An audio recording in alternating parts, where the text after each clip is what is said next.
നമസ്കാരം. കേരള സർക്കാർ എന്തൊരു പദ്ധതി കൊണ്ടുവന്നാലും അവസാനം ആ പദ്ധതി അവിടെ തന്നെ നിൽക്കും.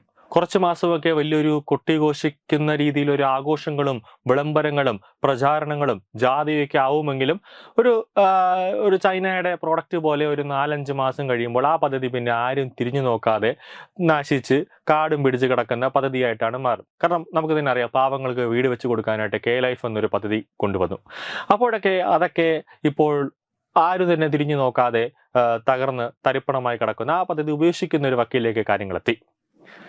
ഇപ്പോൾ അതോടൊപ്പം തന്നെ ഇപ്പോൾ ഏറ്റവും പുതിയതായിട്ട് കൊണ്ടുവന്ന ഒരു പദ്ധതിയാണ് കെ ഫോണ്. അതോടൊപ്പം തന്നെ സ്വന്തമായിട്ട് കേരളത്തിൽ തന്നെ ഒരു വിമാനം എന്ന രീതിയിൽ കെ ഫ്ലൈറ്റ് ഉൾപ്പെടെ പല പദ്ധതികളും സർക്കാർ കൊണ്ടുവരുന്നുണ്ടെങ്കിലും അതൊക്കെ ഒരു വെളിച്ചം കാണാതെ ചുവന്ന നാടയിൽ എവിടെയൊക്കെയോ വിശ്രമിക്കുന്ന ഒരു അവസ്ഥയിലേക്കാണ് കാര്യങ്ങൾ എത്തി നിൽക്കുന്നത്.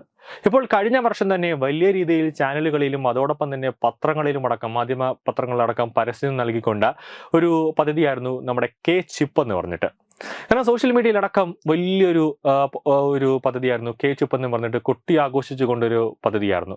അതെല്ലാം തന്നെ ഇപ്പോൾ ഫ്ലോപ്പ് ആവുന്ന ഒരു അവസ്ഥയിലേക്ക്, അഥവാ ഫ്ലോപ്പായി എന്നൊരവസ്ഥയിലേക്ക് കാര്യങ്ങൾ എത്തി നിൽക്കുന്നു.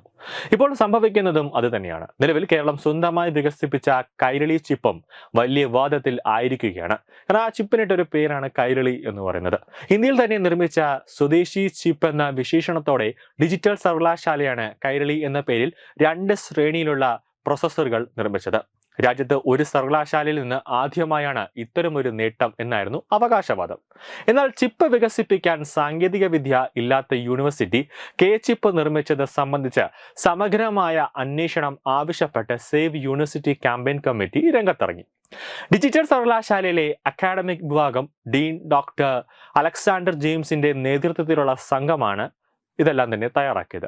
ഏതാനും ഘട്ടങ്ങളിലുള്ള പരീക്ഷണങ്ങൾ കൂടി കഴിഞ്ഞാൽ വ്യാവസായികമായി തന്നെ പ്രൊസസ്സർ പുറത്തിറക്കാനും ആ ഒരു നടപടിയിലേക്ക് നമുക്ക് കടക്കാൻ സാധിക്കും എന്നാണ് ഇവരെല്ലാം തന്നെ സർക്കാരിനെ ബോധ്യപ്പെടുത്തിയത്. കാർഷികം, വ്യോമയാനം, മൊബൈൽ സാങ്കേതിക, കൂടാതെ ആരോഗ്യം, ഡ്രോണുകൾ, ഓട്ടോമൊബൈൽ തുടങ്ങിയ മേഖലകളിൽ ഇത് ഉപയോഗപ്രദമാകുമെന്നാണ് ഇവരുടെയൊക്കെ ഒരു അവകാശവാദം.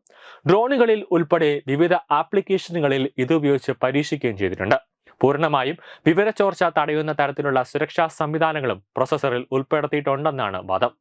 എന്നാൽ കഴിഞ്ഞ വർഷം തന്നെ കേരളം കെ ചിപ്പ് നിർമ്മിച്ചത് കേന്ദ്രത്തെ അറിയിക്കാതെയും കെ ചിപ്പ് കണ്ടെത്തിയ പ്രൊഫസർക്ക് കൊച്ചി വിലാസത്തിൽ സ്വന്തമായ കമ്പനി ഉള്ളതും ഒരു ദുരൂഹമാണെന്ന് ചൂണ്ടിക്കാട്ടിയാണ് ഗവർണർക്ക് പരാതി നൽകിയത്. കുറച്ചു മാസങ്ങൾക്ക് മുന്നേ തന്നെ സിസ തോമസ്, അതായത് ഡിജിറ്റൽ സർവകലാശാലയുടെ VC നിൽക്കുന്ന സിസ തോമസ് ഗവർണർ രാജേന്ദ്ര വിശ്വനാഥ് ആർലേക്കർക്ക് ഒരു പരാതി കൊടുത്തിരുന്നു. വ്യക്തമായ റിപ്പോർട്ടിൽ ആർലേക്കർ സർ, ഇവിടെ ഡിജിറ്റൽ യൂണിവേഴ്സിറ്റിയിലെ കുറെ പ്രൊഫസർമാർക്ക് സ്വന്തമായിട്ടൊരു കമ്പനിയുണ്ട്. ഡിജിറ്റൽ സർവകലാശാലയിൽ വരുന്ന പദ്ധതികളെല്ലാം തന്നെ ഇവരുടെ കമ്പനിയുടെ പേരിലേക്ക് മാറ്റി വലിയൊരു തോതിൽ ഒരു അഴിമതി അല്ലെങ്കിൽ ഒരു തട്ടിപ്പ് നടക്കുന്നുണ്ട്. അതിൽ താങ്കൾ ഒരു വ്യക്തമായ ഒരു അന്വേഷണം നടത്തണം. അതായത് സർവകലാശാലകളുടെ ചാൻസലർ എന്ന നിലയിൽ ഗവർണർ അതിൽ ഒരു അന്വേഷണം നടത്തണമെന്ന് സിസ തോമസ് ഒരു കെട്ട് റിപ്പോർട്ടുകൾ നേരെ ഗവർണറുടെ, അതായത് രാജ്ഭവന്റെ മുന്നിലേക്ക് കൊണ്ടുവച്ചു.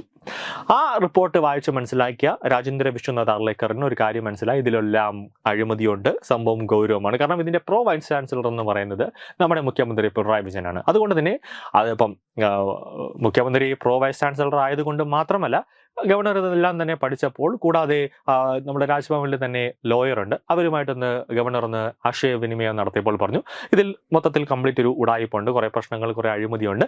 അപ്പോൾ ഇതിലെല്ലാം തന്നെ ഒന്ന് റെക്ടിഫൈ ചെയ്ത് ഒന്ന് വ്യക്തമായി ഒന്ന് എന്തൊക്കെയാണ് അവിടെ സംഭവിച്ചതെന്ന് അറിയാൻ വേണ്ടി നമുക്ക് DGPയെ കൊണ്ടൊന്ന് അന്വേഷിപ്പിക്കാം. അങ്ങനെ അറവാട ചന്ദ്രശേഖരന് ഗവർണർ രാജേന്ദ്ര വിശ്വനാഥ് ആർലേക്കർ ഒരു പരാതി കൊടുത്തു. ഇതിനെപ്പറ്റി ഒരു വ്യക്തമായ ഒരു അന്വേഷണം നടത്തണം. കൂടാതെ AGC നമ്മൾ ഓഡിറ്റർ ജനറലിന് ഒരു കത്തും കൂടെ കൊടുത്തു, അവർക്കൊരു നിർദ്ദേശം കൂടെ കൊടുത്തു. ഡിജിറ്റൽ സർവകലാശാലയുടെ സാമ്പത്തികമായി ബന്ധപ്പെട്ട് കേന്ദ്ര സർക്കാർ എത്ര ഫണ്ട് കൊടുത്തിട്ടുണ്ട്, സംസ്ഥാന സർക്കാർ എത്ര ഫണ്ട് കൊടുത്തിട്ടുണ്ട്, ആ ഫണ്ട് ഇവർ ഏതിനൊക്കെ വിനിയോഗിച്ചു, എന്തിനൊക്കെ വിനിയോഗിച്ചു, ഇപ്പോൾ ആ പൈസ എന്തിനൊക്കെയാണ് ഉപയോഗിച്ചുകൊണ്ടിരിക്കുന്നത്, അതിൻ്റെയൊക്കെ കാര്യങ്ങൾ എങ്ങനെയാണെന്ന് വ്യക്തമായ ഒരു റിപ്പോർട്ട് എനിക്ക് ഉടൻ തന്നെ വേണമെന്നൊരു നിർദ്ദേശം കൂടെ ഗവർണർ AGCന് നൽകി.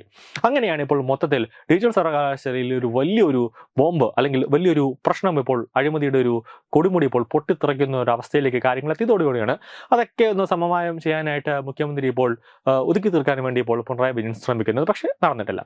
ഇപ്പോൾ ഇന്ത്യയിലെ ചിപ്പ് നിർമ്മാണത്തിൽ ആഗോള സെമി കണ്ടക്ടർ ഹബ്ബാക്കാനുള്ള കേന്ദ്ര സർക്കാർ ശ്രമങ്ങൾക്കിടെ കേരളം കഴിഞ്ഞ വർഷം തന്നെയാണ് ചിപ്പ് നിർമ്മാണം ആരംഭിച്ചു എന്ന വാദവും ഈ കണ്ടെത്തൽ കേന്ദ്രത്തെ അറിയിക്കാത്തതിലും ദുരൂഹത ഉണ്ടെന്നാണ് ആരോപണം. ഡിജിറ്റൽ യൂണിവേഴ്സിറ്റിയും കേരള സർക്കാരുമാണ് കൈരളി ചിപ്പ് ഇന്ത്യയിൽ ആദ്യമായി നിർമ്മിച്ചതായി പ്രഖ്യാപിച്ചത്. ഈ പദ്ധതിക്ക് നേതൃത്വം നൽകിയ ഡിജിറ്റൽ യൂണിവേഴ്സിറ്റിയിലെ പ്രൊഫസർ അലക്സ് പാപ്പച്ചൻ ജെയിംസിന് മുഖ്യമന്ത്രിയുടെ കീഴിലുള്ള ഇൻഫർമേഷൻ ടെക്നോളജി വകുപ്പ് 25 ലക്ഷം രൂപ പാരിതോഷികമായി നൽകി. ശാസ്ത്രീയമായി തെളിയിക്കപ്പെട്ട നേട്ടങ്ങളോ ഉപയോഗ യോഗ്യതയോ പരിശോധിക്കാതെയാണ് സർക്കാർ ഈ ചിപ്പിന്റെ നിർമ്മാണത്തിന് ഫണ്ടുകളും അവാർഡുകളും അനുവദിച്ചത്. യൂണിവേഴ്സിറ്റിക്ക് സെമി കണ്ടക്ടർ ചിപ്പുകൾ രൂപകൽപ്പന ചെയ്യാനോ നിർമ്മിക്കാനോ ആവശ്യമായ അടിസ്ഥാന സൗകര്യങ്ങൾ ഒന്നും തന്നെ നിലവിലില്ല എന്നാണ് ചൂണ്ടിക്കാട്ടപ്പെടുന്നത്. കൈരളി ചിപ്പുമായി ബന്ധപ്പെട്ട് ഔദ്യോഗിക പരിശോധനാ ഫലങ്ങളോ ഉപയോഗ പരിധിയിലേക്കുള്ള സ്ഥിരീകരണങ്ങളോ ഇതുവരെ പുറത്തുവിട്ടിട്ടില്ല. ഈ ചിപ്പിന്റെ ഡിസൈൻ ഔദ്യോഗികമായി പ്രസിദ്ധീകരിക്കുകയോ പേറ്റന്റ് ലഭിക്കുകയോ വാണിജ്യപരമായി ഉപയോഗപ്പെടുത്തുകയോ ചെയ്തിട്ടില്ല.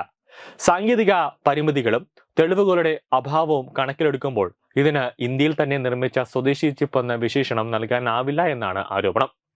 ചിപ്പ് നിർമ്മാണത്തിനായി കേന്ദ്ര സർക്കാർ കോടികൾ നിക്ഷേപിച്ചുള്ള പദ്ധതികൾ ആരംഭിക്കുമ്പോൾ 1 വർഷം മുമ്പ് തന്നെ കേരളം ഈ സാങ്കേതിക നേട്ടം കൈവരിച്ചുവെന്ന അവകാശവാദം പൊതുജനങ്ങളോടോ കേന്ദ്ര സർക്കാരിനോടോ ഔദ്യോഗികമായി അവതരിപ്പിക്കാൻ സർക്കാരോ ഡിജിറ്റൽ യൂണിവേഴ്സിറ്റിയോ തയ്യാറാകുന്നില്ല.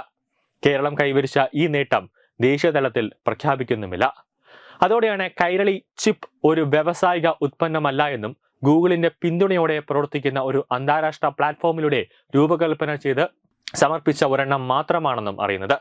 ലോകമെമ്പാടുമുള്ള വിദ്യാർത്ഥികളും ഗവേഷകരും ഈ പ്ലാറ്റ്ഫോം ഉപയോഗിച്ച് ചിപ്പ് ഡിസൈൻ പരിശീലിപ്പിക്കാറുണ്ട്.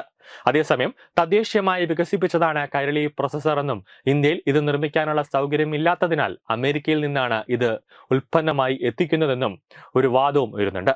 ഡിജിറ്റൽ സർവകലാശാല സ്വന്തമായി വികസിപ്പിച്ച കൈരളി AI പ്രോസസർ ചിപ്പിന്റെ ഉദ്ഘാടനം 2024 ഫെബ്രുവരിയിൽ മുഖ്യമന്ത്രിയാണ് ഉദ്ഘാടനം ചെയ്തത്. അതായത് വിദേശ രാജ്യത്ത് നിന്നൊക്കെ ചിപ്പ് കൊണ്ടുവന്ന് സ്വന്തമായിട്ടാണ് ചിപ്പ് നിർമ്മിച്ചത് എന്ന പേരിൽ ഒരു ക്രെഡിറ്റ് തട്ടിയെടുക്കാനായിട്ടുള്ള ഒരു ശ്രമം ഡിജിറ്റൽ സർവകലാശാലയിൽ നടക്കുന്നുണ്ട് എന്നാണ് ഇതുമായി അനൗദ്യോഗികമായി അന്വേഷണം നടത്തുന്ന ഉദ്യോഗസ്ഥർ പറയുന്നത്. ന്യൂസ് ഡെസ്ക് തത്വമൈ ന്യൂസ്. ഭാരതത്തിലെ അതിപ്രശസ്തമായ ക്ഷേത്രങ്ങളിലേക്ക് മലയാളം ന്യൂസ് നെറ്റ്വർക്ക് സംഘടിപ്പിക്കുന്ന ആധ്യാത്മിക യാത്രകൾ. പ്രമുഖ ട്രാവൽ ഏജൻസിയായ യാത്രാനന്ദയുമായി ചേർന്ന് മലയാളം ന്യൂസ് നെറ്റ്വർക്ക് ഒരുക്കുന്ന യാത്രയിൽ ചുരുങ്ങിയ നിരക്കിൽ നിങ്ങൾക്കും പങ്കാളികളാകാം. ഭാരതത്തിലെ പ്രമുഖ ശക്തിപീഠമായ അസമിലെ കാമാഖ്യ ക്ഷേത്രത്തിലേക്കാണ് ആദ്യ യാത്ര.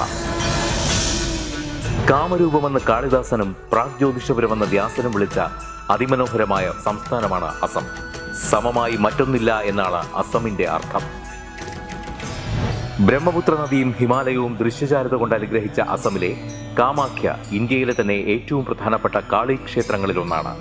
കാമാഖ്യ ക്ഷേത്ര സന്ദർശനത്തിന് ശേഷം കിഴക്കിന്റെ സ്വിറ്റ്സർലാൻഡ് എന്നറിയപ്പെടുന്ന മേഘാലയയിലെ ഷില്ലോങ് നഗരവും ചിറാപുഞ്ചിയും അതിമനോഹരമായ മഴക്കാടുകളും ഹിമാലയൻ കാറ്റ് ചൂളം വിളിക്കുന്ന താഴ്വരകളും മേഘങ്ങളെ ഉമ്മവയ്ക്കുന്ന ചെറുകുന്നുകളും കണ്ണാടി പോലെ ജലമൊഴുകുന്ന ഉമയാങ് നദിയും സന്ദർശിക്കുന്നു. ജീവിതത്തിൽ ഒരിക്കലെങ്കിലും കണ്ടിരിക്കേണ്ട ഈ അത്ഭുത ലോകത്തിലേക്ക് നിങ്ങളെ സ്വാഗതം ചെയ്യുന്നു. വിമാന ടിക്കറ്റും ചിലവുകളും ഉൾപ്പെടെ 65,000 രൂപ ചിലവ് വരുന്ന ഈ പാക്കേജ് 59,000 രൂപയ്ക്ക് മലയാളം ന്യൂസ് നെറ്റ്വർക്ക് നിങ്ങൾക്ക് ലഭ്യമാക്കുന്നു. ആദ്യം ബുക്ക് ചെയ്യുന്ന 5 പേർക്ക് 56,000 രൂപയ്ക്ക് ഏർലി ബേർഡ് ഓഫറും ലഭ്യമാണ്. കൂടുതൽ വിവരങ്ങൾക്ക് ഇനി പറയുന്ന നമ്പറിൽ ബന്ധപ്പെടുക. 8089001200 അല്ലെങ്കിൽ 7736549234.